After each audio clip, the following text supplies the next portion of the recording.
Hi, everyone. Welcome. If you're just joining us, we are delighted that you're here for our webinar, Building Resilient Institutions. We're going to give folks a couple minutes to join before we really get going, so stay tuned.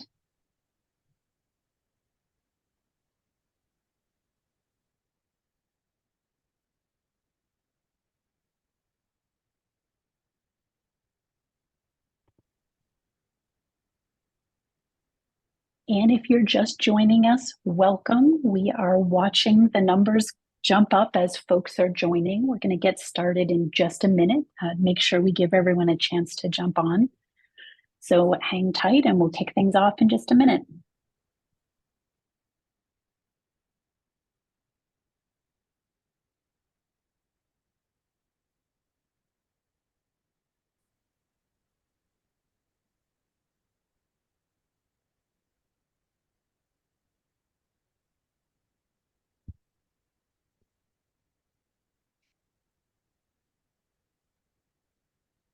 Hello and welcome. If you're just joining us, we are delighted that you're here. We are just about to get started with our webinar, Building Resilient Institutions. We're going to hear Point Park University share their experience with Kuali Ready. I'm watching the attendee numbers jump up and I think they've sort of stabilized. So I think we're ready to go ahead and get started. Paul, I'm going to turn things over to you. Oh, but first, just a couple of items of housekeeping. First of all, this session is being recorded, so wanted you to know that. All of the attendees are on mute, but we are eager for your questions, so please feel free to drop them in the chat, the Q&A, and we will answer as many of them as we can. Thank you so much. Paul, over to you. All right. Thank you, Casey. All right. Real excited to get this webinar off the ground. We've been looking forward to doing a Kuali Ready webinar for some time, and we're just very pleased and happy to have our friends from Point Park University with us today to share their story of using Kuali Ready, how they came to Kuali Ready, their journey using Kuali Ready today. With me is Tim Wilson. He's the Chief Information Officer with Point Park University, as well as Erin Bridgen, who's the Associate Director of IT Administrative Services at Point Park University. I'm Paul. I'm the Director of Marketing over here at Kuali, and with me, my good pal Eric Self. He's the Academic and Business Continuity Account Executive, really your business continuity expert here at Kuali Ready. Who'll be joining us to answer any questions that you guys might have about the product. Let's see, before we dive into Kuali, Tim, Erin, I thought we might just take a moment and have the two of you introduce yourself briefly. Erin? Sure. Hi, Erin Bridgen, Associate Director for IT Administrative Systems at Point Park. I largely focus on our enterprise system, Genzabar, managing user training, permissions, security, things of that nature, troubleshooting. I also handle all of the software systems that interface with Genzabar, and handle user account creation and permissions, among other projects for the IT office, one of which is Kuali maintenance as well. Great, thank you. Thank you. And Tim? Yeah, so Tim Wilson, I'm the CIO at Point Park University. A little bit about Point Park. We're a small regional campus, just north of about 4,000 students headcount wise. We are an urban campus, so we're a little different. Urban campus right in the middle of downtown Pittsburgh. We're about, what'd you say, Erin, about 3-4 blocks away from where the three rivers come together. Oh, wow. And the Steelers football team plays not too far from us. And so we came to Kuali, how many years ago, Erin? Oh gosh, about 6 or 7? Probably 6 or 7 years ago. We've been a Kuali customer in business continuity, but we'll talk about that in a little bit, I'm sure. Great. Great. Thank you, Tim. Point Park, I'm imagining a point near the edge of where the three rivers come together. It sounds like some prime real estate. Well, thanks for Yeah. joining us today. We're really eager to hear your story and dive into your experience using Kuali Ready. Before we do, though, I thought for the audience, I would share just a few slides about the company and product to let you know what Kuali is all about. And here at Kuali, we like to say that we make amazing software for higher education. We strive for that. We believe we can do it. It's what our customers love to tell us. And so that's what we're all about. And we say community included because it's not just a company operating in a silo, creating this software and then shipping it out. We really depend highly on feedback from our customers and rely on that customer engagement to help propel our development forward. So they've been a big part of our history, which I'll talk about now. We actually began in 2004 as the Kuali Foundation. It was a group of universities and colleges who got together to build software that was a better fit for their needs than traditional software vendors could offer. And then over the next 10 years, the consortium would grow rapidly. And it became clear in 2014 that with the increasing needs for a cloud-based system and a SaaS solution, and our customers also were looking for some accelerated development, the decision was made to transform the Kuali Foundation into a private entity. And that's the Kuali that we have today. And we've been growing ever since. Today, Kuali is proud to say that we have over 200 higher ed institutions peppered across mainly the United States and Canada. And we remain focused on continuing the mission we began with that small group of colleges and universities back in 2004, building amazing software to meet the needs of higher ed institutions. Kuali builds 5 different products for 5 different areas of a higher ed institution. We have financial management software that goes back to the very beginning of Kuali back in 2004, some of our earliest software. We have Kuali Ready for business continuity planning across higher ed institutions, the only business continuity planning software designed exclusively for higher education. We have a research suite with a variety of products for research administration. And then for the registrar's office and for our provosts out there, we have our student suite, which includes curriculum management and catalog management. And finally, we have for the IT office mainly, but really everybody across a higher ed institution, Kuali Build, which is our online forms and workflow management solution. So that's our suite of products and buyers. And this slide really talks about, kind of touches on our mission a little bit, but really speaks to what it is that we're trying to do and who Kuali is. We're really focused on user experience. We want to be able to scale our operations rapidly. This relies on our customers being able to dive into the software, have it be an intuitive experience, being able to figure out things on their own without relying on a lot of support from the company. Of course, we're there for that, but the UX is really pivotal for the Kuali experience.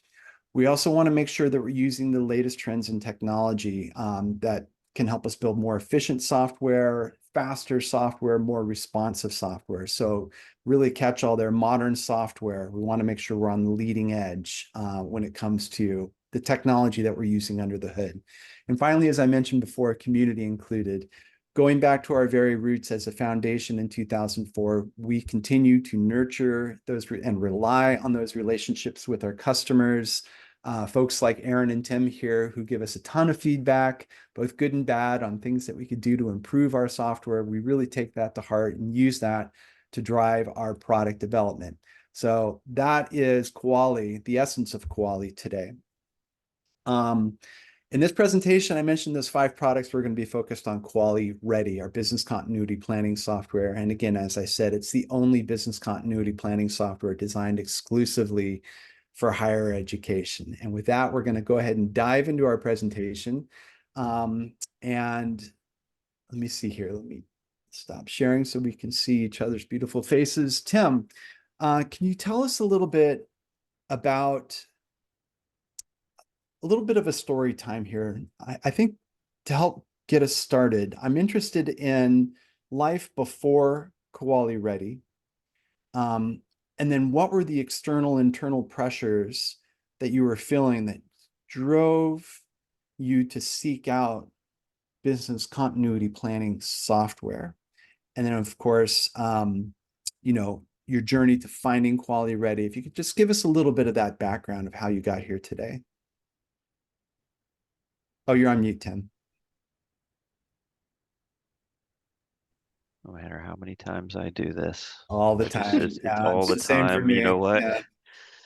COVID just hasn't taught me lessons yet. So, um, so yeah, so prior to Quali Ready, we did not have any business continuity software. We had not gone down this road. Our journey started pre-pandemic.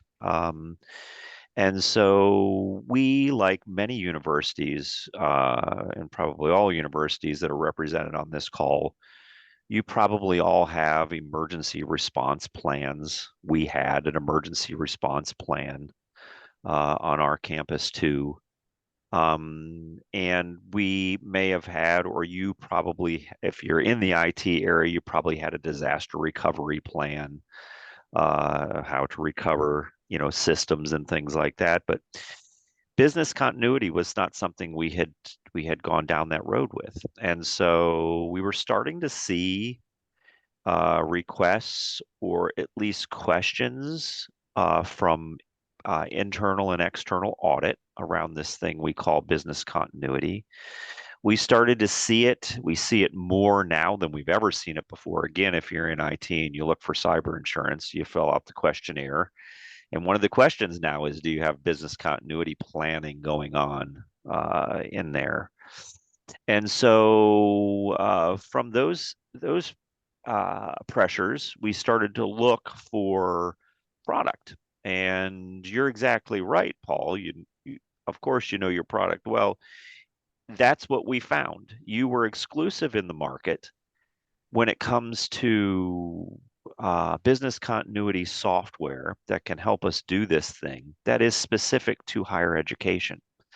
And so there's a number of product out there in business continuity software. I looked at them. And this one, of course, fits us the best because it is reflective of how we do business. And so there's some other software packages out there that do it, but they do it very generically. And the little differences that how higher education operates was reflected in the Quali Ready product. And so we chose to go down that path pre-Erin.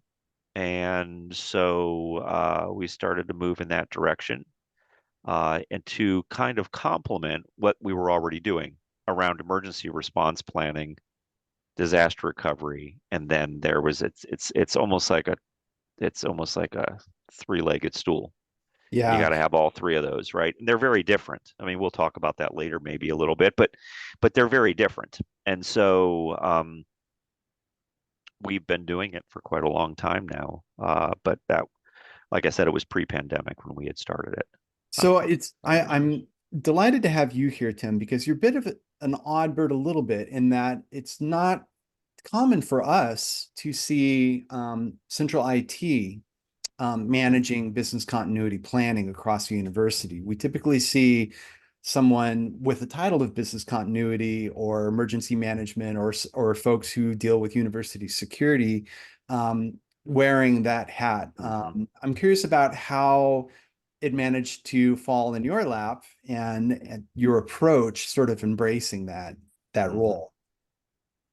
Yeah, and some of it, I think some of it in where it lands and the centralized versus decentralized approach to IT is sometimes contingent on size itself. So like I said, we're a regional university. We're about 4,000 students. In those size, those universities around that size, I would venture to say that you have more of a central IT push on a lot of different fronts to get things done because you don't have the depth of knowledge out there in the respective areas, the functional areas, the business units that are out there. So it fell to us because it was a software package. Mm. We already did disaster recovery, so the thought was, well, if you know how to do disaster recovery, you know how to do business continuity. Well, that's not true statement. Those are two totally different things. But I think for us at least, it had a lot to do with size and where we were already acting more in a heavy-handed central way that it landed here, if that makes any kind of sense, Paul. Yeah, it does. It does.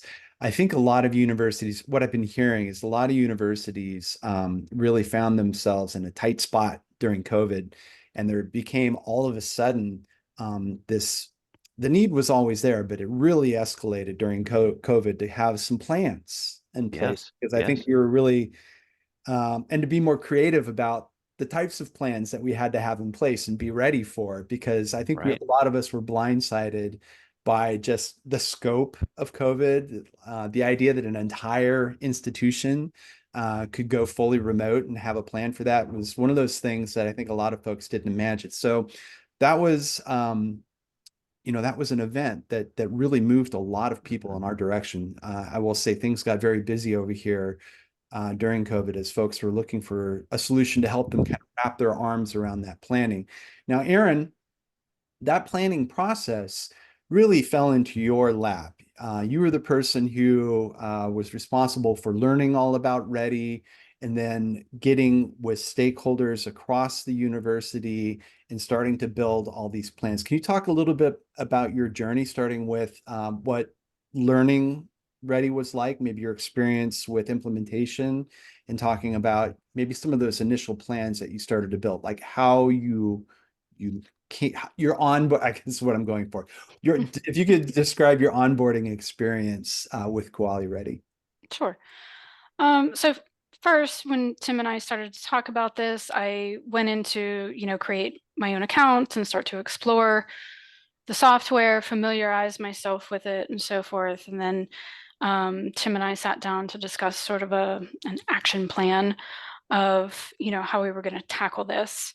And if you don't mind, I'm going to actually share my screen here for a moment. Let's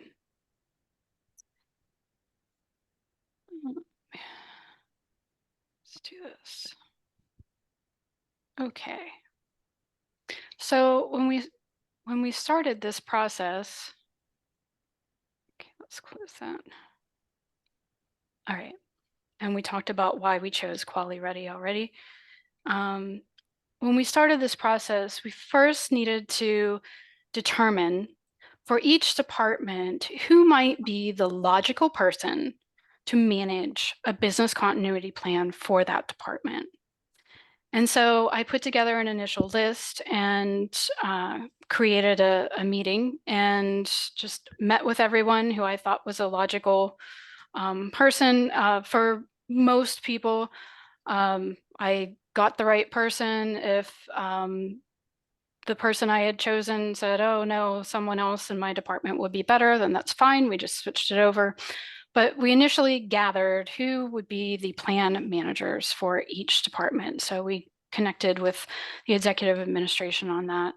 Once we gathered that group together, I put together a large group orientation. And in this orientation, we talked about what the goal is with business continuity planning. What is it? Why are we doing this? Why is this important to the institution? Then we talked about the Kuali Ready software, the software product we chose, and why we chose that software, and how we thought that it would be beneficial to our institution. From there, we actually went into. Can I ask you a question about that, Erin? Yes, of course. So I'm curious about the initial response that you got from stakeholders. Was this an idea that they were, I mean, for lack of a better word, was this an idea that they were ready for, or some anticipation? Were you met with any resistance? What that initial experience was like for them? There,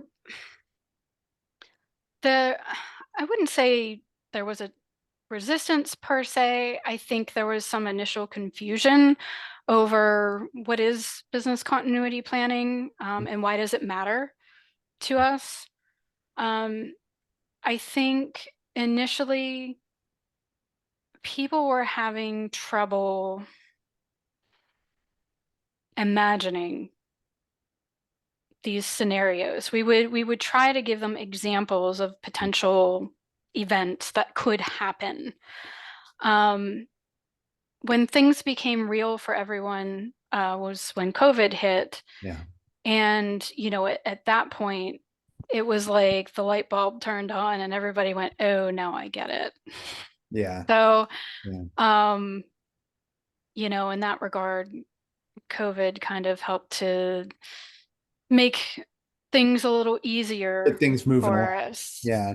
Because at that point, then everybody was like, oh, wow, look at us. We already had these plans in place and now we get it. Yeah. Now we get why these plans are important and why it's important to have your information, up to date. So we talked about all of that. We talked about what is Kuali Ready, and um, I conducted a demo of the software for everyone in this large group orientation. And then we also talked about our timeline for implementation, the ultimate goal, and when we envision that happening, giving them a timeline, and also talking about training sessions as well. I think I had that on this screen. Yeah, we hosted working sessions. And I want to talk a little bit about those working sessions because there are some things that worked for us and some things that didn't work for us. Now, remembering, of course, we are a smaller sized institution. So some of these things that, like I said, worked well for us may or may not work well for, a much larger institution like a Penn State or something. But the approach that we took was to offer some larger group training sessions, some smaller group training sessions. And then, of course, there were always those sort of outliers where I needed to do a one-on-one training just because the group sessions didn't work for somebody's schedule, or maybe they were just having some particular difficulties and it was just easier to do a one-on-one and address their issues separately. What I found was the large group training sessions, and we hosted these in computer labs on campus. So I would reserve a computer lab. Everybody would have their own computer. I'd have them log in to their Kuali account. And we would try to do these large group training sessions where we had people set aside a 2-hour block of time to actually sit there and focus and work on building their plan. We also did some smaller group sessions where we tried to put together departments that we know rely on one another a lot, or would be where their plans might have upstream and downstream dependencies. Like, for instance, admissions and registrar's office. So in one of the smaller group training sessions, we would have like admissions, student affairs, registrar's office all together, because there are going to be places where in their plan, they have upstream and downstream dependencies where they rely on one another. And that'll become clearer to everyone, if you're in the product and doing some training on it, what those things are. But at any rate, the trouble that I noticed with the large group training sessions was because they were so large, I think people kind of felt like they could kind of be distracted by their email, like they're logging into their email, they're starting to do work, starting to do other things. What I noticed in the smaller group training sessions was they were more likely to be focused on the task at hand and not to kind of go astray and start checking their work email and so forth. So we felt that the smaller group training sessions worked a lot better. People's attention span seemed to be better in the smaller groups versus the large groups. One-on-one training sessions, I did, like I said, as needed, and I still do them as needed. Today, post implementation, as part of the maintenance of all of this. I still sometimes do the group sessions if I've got, maybe we had a number of brand new employees start. And rather than doing individual sessions with like 9 different people, I just hosted one the other day for 9 people who were new employees. Brought them all on board, did one training session for all 9 of them. So And then, of that course, I invite them to contact me afterwards if they have additional questions. that really sounds like a great best practice. And what you're describing sounds like you've really baked in business continuity and emergency planning into like your regular processes. I think sometimes I wonder at some institutions if business continuity is like a one-time thing, you put it in a binder and then you stick it on a shelf. But for you, it sounds like it's more dynamic. Well, it's something that, Tim and I monitor on a regular basis. We're looking at the plans, we're looking at the departments. Right now, I just did kind of a bit of a major update to some of our plans. We have a new president, and as many of you know, when you have new leadership, sometimes there are departmental changes. The names of departments and schools change, staffing changes happen, and so with the new change in leadership, I did need to go through some of our plans and kind of update department names and staffing and things of that nature. So it is something that we are continually monitoring. And one of the nice things, though, about the Kuali software is the ability to have the software automatically send reminders to plan managers, plan editors. They can get reminders to update their plan. You can set that to happen, every 3 months, every 6 months, whenever you want them to do that.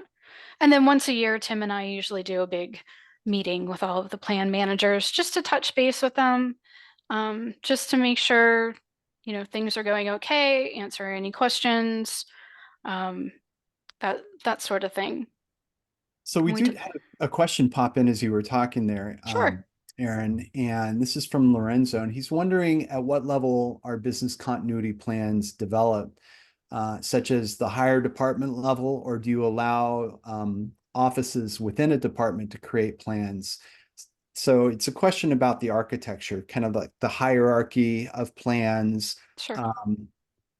Yeah. I think you can do that based on your institution's individual needs. But for us, the way that we approached it was we actually looked at the organizational chart for the university, and we created a plan for each department that was in our organizational chart. So for us, we have 39 plans. I had told you 40 earlier. One of those plans is a test plan. So technically 39 plans. Okay. And gosh, I'm trying to remember, 48 staff that are actually participating in managing. In the managing the plans. Wow. Correct. Wow. Correct. So So there are some departments that have multiple people that keep an eye on those plans. So help me put that in perspective for a moment. So let's see, with that many plans and that many stakeholders involved with actually building the plans, can you imagine what it would be like to try and manage the process of business continuity planning across your university without business continuity planning software like Kuali Ready?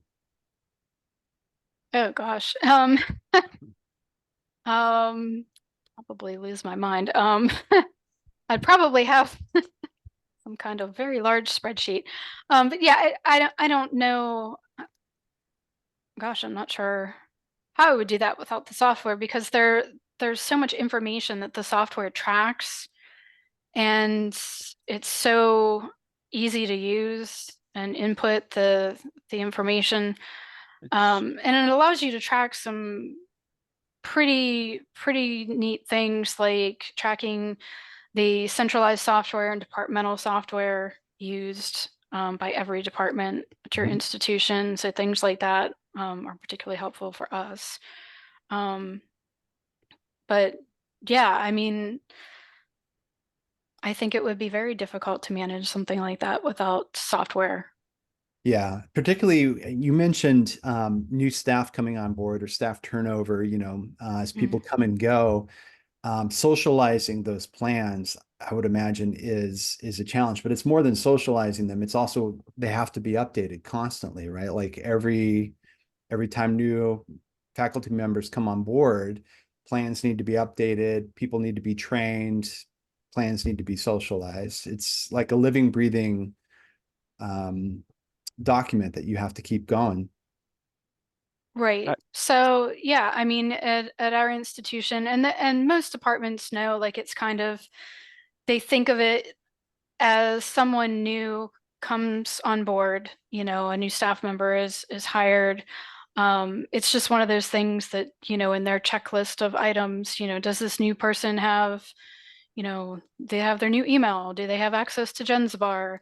Have they been added to the business continuity plan? It's just kind of part of, onboarding that new person.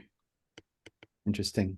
Tim, were you going to say Yeah, I something? was going to say something, Erin. If I could just add one thing, but we talked about um, getting rid of the confusion at the beginning of it, the orientation, and I had mentioned it before in the top one, and up there is we found a great need initially to define why we were doing this, and define what business continuity is, because what we found when we did the sessions was we get a lot of blank stares, we get some questions around, we already have this. Why are we doing this? We already have this. And when you dug deeper, there's some terms thrown around out there: disaster recovery, emergency response planning. We already have an emergency response plan. What do we need a business continuity plan for? Well, so there had to be a lot of discussion around that and the differences between those, and once we explained it, I think people started to get it that, emergency response planning is if you have some type of an emergent event on your campus, that type of plan is meant to secure that environment and make it safe for students, faculty, and staff again, right? And so that's the purpose of why you have an emergency response plan. After that, the event is mitigated from a safety standpoint, a human safety standpoint. Then you kick into two different modes. You kick into disaster recovery, which is okay. If I'm saying disaster recovery is IT, I'm what I'm doing to build systems back again. And we would explain that the business continuity plan is basically what you are going to do to continue business operations while I'm building systems back again. Yeah. And so there's an important thought process around all of that, and how you approach it is very different, and its business continuity is definitely different than disaster recovery, and disaster recovery is different than emergency response planning, right? Yeah. And so all of it works together. And Yeah. so once we went through that, people started to get it. The light bulb started to come on a little bit, and put it all in perspective. And Erin mentioned another thing there too. Erin mentioned, about, everybody was struggling with, and if you've never done it before, we learned this real quick. We would start going down rabbit holes. Okay, how do we if it's a tornado, how do we plan? If it's if it's a flood, what do we do? If it's, well, you know what? You never finish it if you try to think of every scenario. So how we did it was, and here, and I always say that when I do these presentations, and Erin laughs at me. I used an example when we would do these presentations with her. You know, you read in history all the dumb people, the dumb things people say in history, and it makes them look really goofy on the backside of things. But I made the statement, okay, it doesn't matter if it's a tornado or if it's a flood or whatever, but just know here's how we're going to plan. Just plan on being away from campus for 3 weeks. And I would make the statement, I would qualify that statement by saying, if we're away from campus for 3 weeks, more than 3 weeks, 4 weeks, we're probably not even, it's not even going to be worth, dealing with it at that point. So then, of course, a pandemic hits and we were away from a campus for a year and a half, and it made me look really goofy. So we built plans around 3 to 4 weeks gone. They helped us. It helped us quite a bit. We used those plans. We executed those plans when we had 2 weeks to figure out what the heck was going on, and we would leverage those plans in a lot of different ways. But we also came back after the pandemic, and now, okay, here's the things that we learned going through this one time. How do we tweak these a little bit? And Erin spent a lot of time going back through and tweaking plans. It really So sounds yeah. like it sounds like you've taken the concept and baked it into your culture, right? Mm-hmm. Like I said earlier, I think a lot of people think of business continuity planning as kind of a one-time event, but Mm-hmm. from what you're describing, Tim, it sounds like it really is an iterative process that you guys have worked into your, I don't want to say day to day, but regular operations. Yeah, and so it's maintenance. And Erin mentioned Mhm. one of the most important things that she does, and she's the brains behind it. Let's be real, folks. I didn't do hardly anything. I show up and point everybody to the bathroom, and then Erin takes it from there.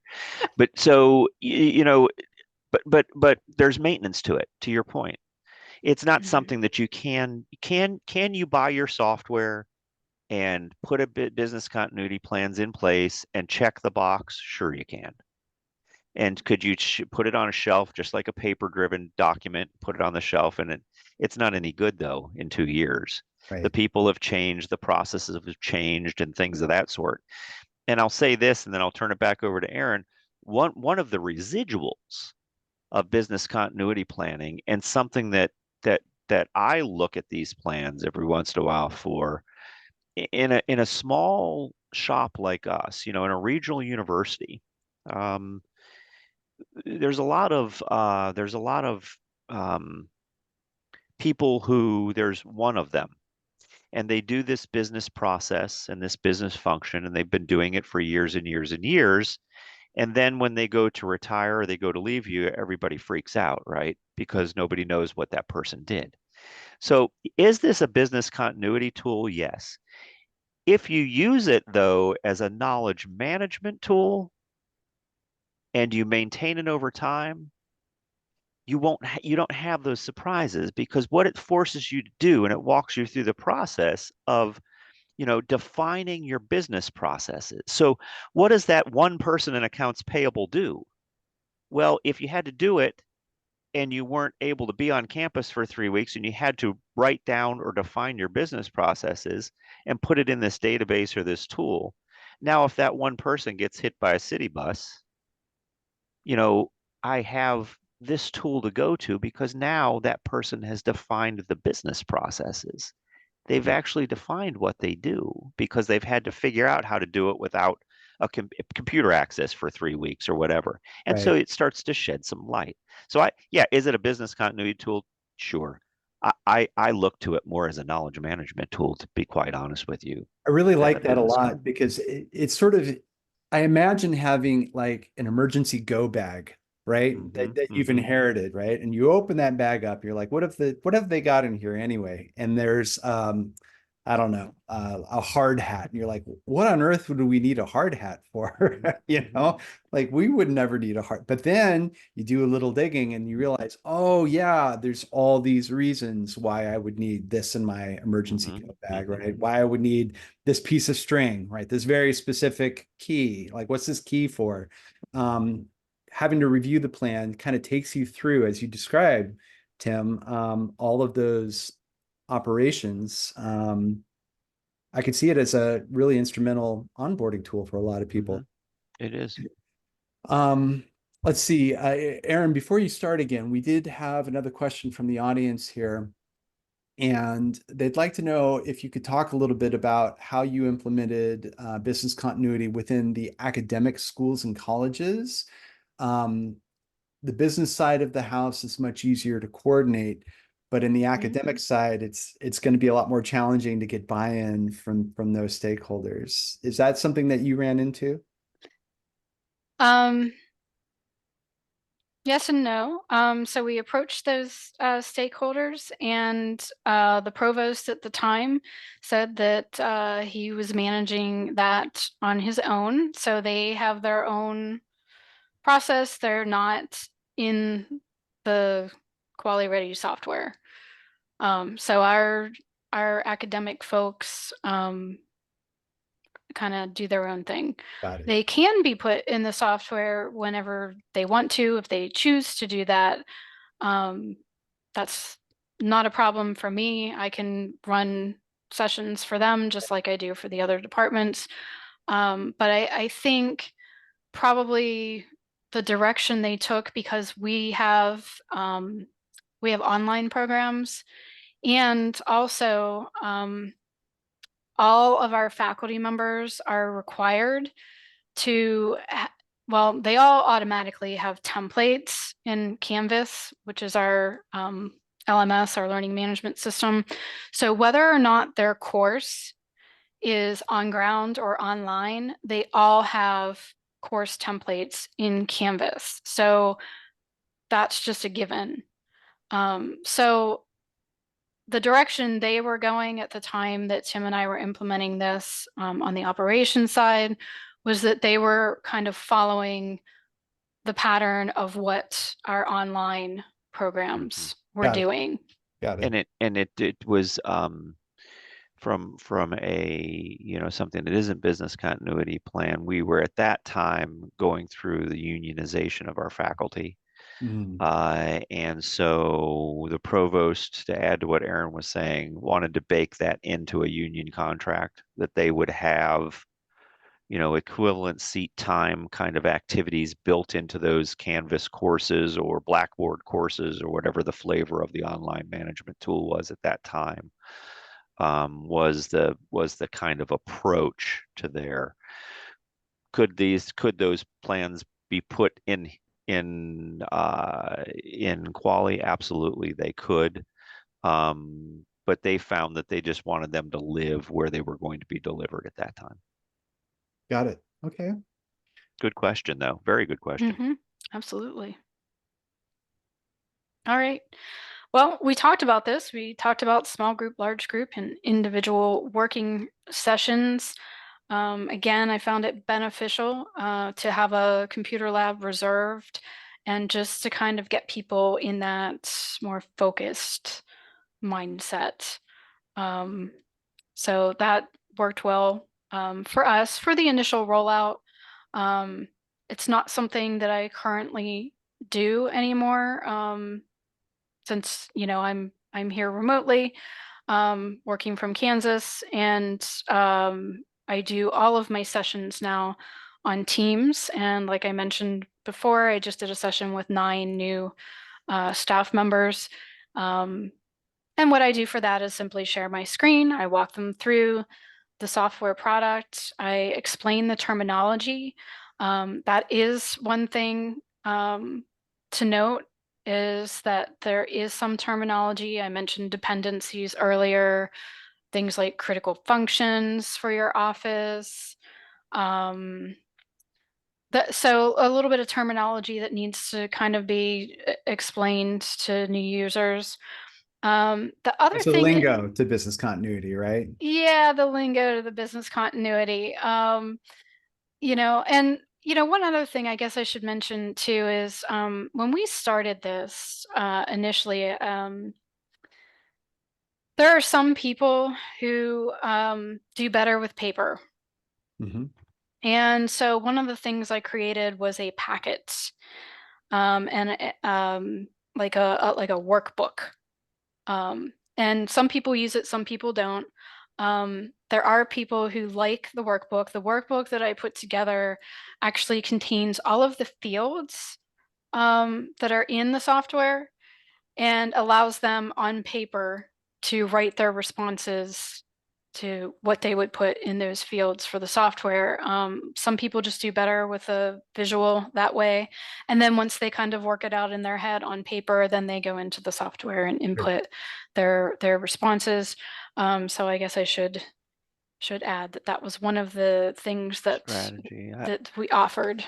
Yeah, I found that to be an extremely good move by Erin, doing that, because it allowed people to go back and gather. As archaic as we might think paper is, it's a technology that it can be very, very effective in certain places. And I think this was one of those places that it was, because it allowed those leaders to go back and without the and don't get me wrong, the software is easy to use, but when you experience something for the first time, there's a steep learning curve to it. Like, where do I click? What do I do?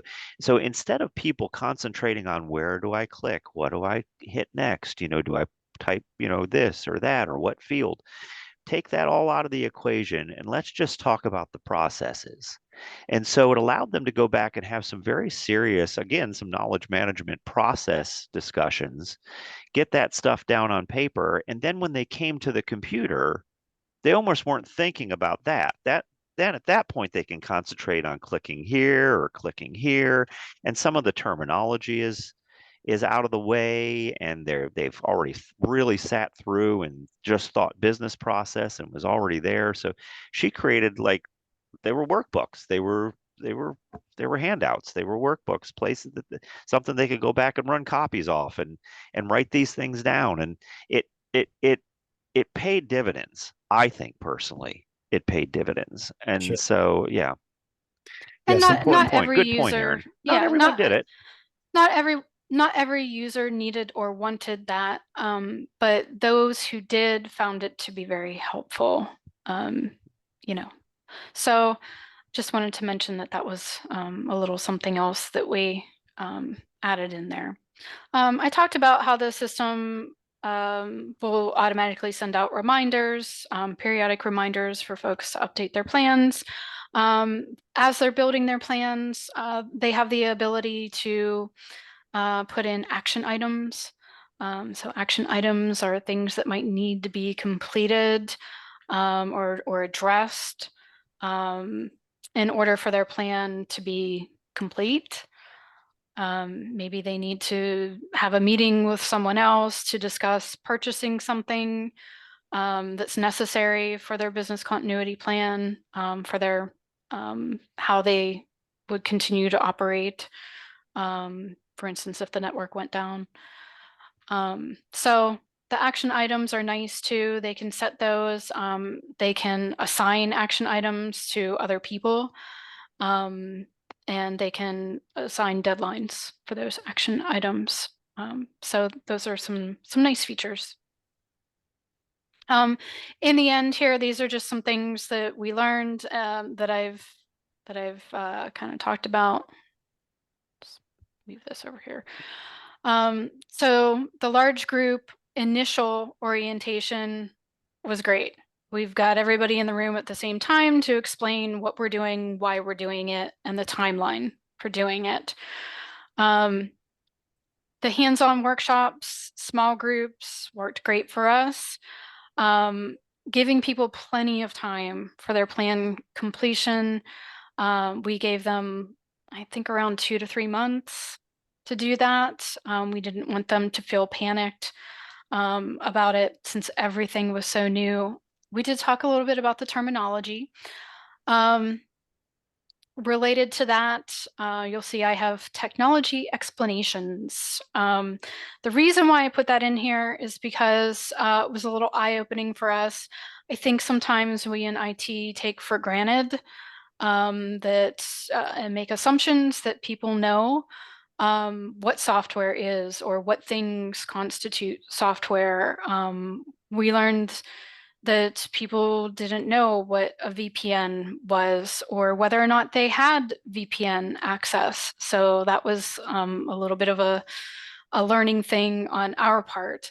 So I think it's important to keep those things in mind as people are building their business continuity plans, that you may need to provide some further explanation for folks. Like, for instance, there were people using appointment scheduling software that maybe they downloaded on their own, and we're asking, well, what software does your department use? And we come to find out they're using this particular software, but they're like, oh, well, that's not software, that's a website. No, that's software. That's, that is a software product you're using. It just happens to be, a hosted product. So you're going to this particular website. So there are some things that require a little bit of explanation. And VPN, like I said, was a big one. There was a lot of confusion over what is VPN? Do I have it? Don't I have it? How do I use it? So that is just something that I would warn people about, is providing those explanations. And then, of course, the regular follow-up is important as well. Your VPN experience reminds me of the go bag concept that I mentioned earlier, right? So again, they're finding something in their emergency bag that was not something that they understood previously, that they have to learn about. So business continuity, building the plans, kind of forcing the process and upping their vocabulary and expanding their horizons a little bit, getting them to consider more beyond their day-to-day existence. Well, Erin and Tim, this has been amazing. We've learned so much. Let's see, I want to ask the audience one more time if we have any more questions. I've been sort of tagging them on the back end as they come in, but one more time, folks, if you have any questions for Erin and Tim, be sure to let us know. Let's see, I want to take a moment. We mentioned the importance of community at Kuali earlier, and so I wanted to take a moment and share about our annual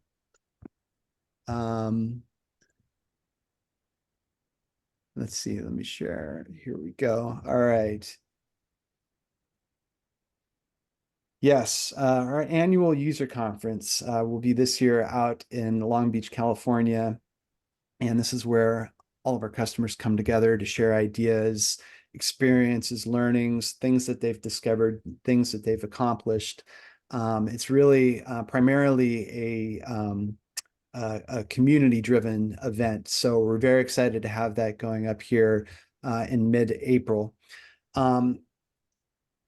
Wanted to make sure that everybody on the webinar can find our website, learn everything you need to know about Kuali Ready. We have a ton of great information, case studies, white papers available for you to check out on our website. We try to pack as much information as we can on there so that you can learn as much as you can on your own. But we know everybody is going to have questions about Kuali Ready. So Eric is with us here today. He is your account executive for Kuali Ready, has a background in emergency planning and business continuity planning down at Fresno State, California. Have I got that right, Eric? Fresno Pacific. Fresno Pacific. Yeah, right next door to Fresno Halfway State. there. Yeah. So yeah, Eric's available as you guys need him and gals. So with that, I want to thank everybody for your time today. This was a really great webinar. Just loved learning about your experience and Erin and Tim. The thing that stuck with me was this idea of normalizing business continuity in the day-to-day operations, sort of building it into the culture of the school, and how software can make that process easier, right? Particularly when it comes to getting people involved, reminding them that they have a step in the process, and getting those plans built. So once again, thank you very much, everyone, for your time today. And with that, we will conclude. Take care.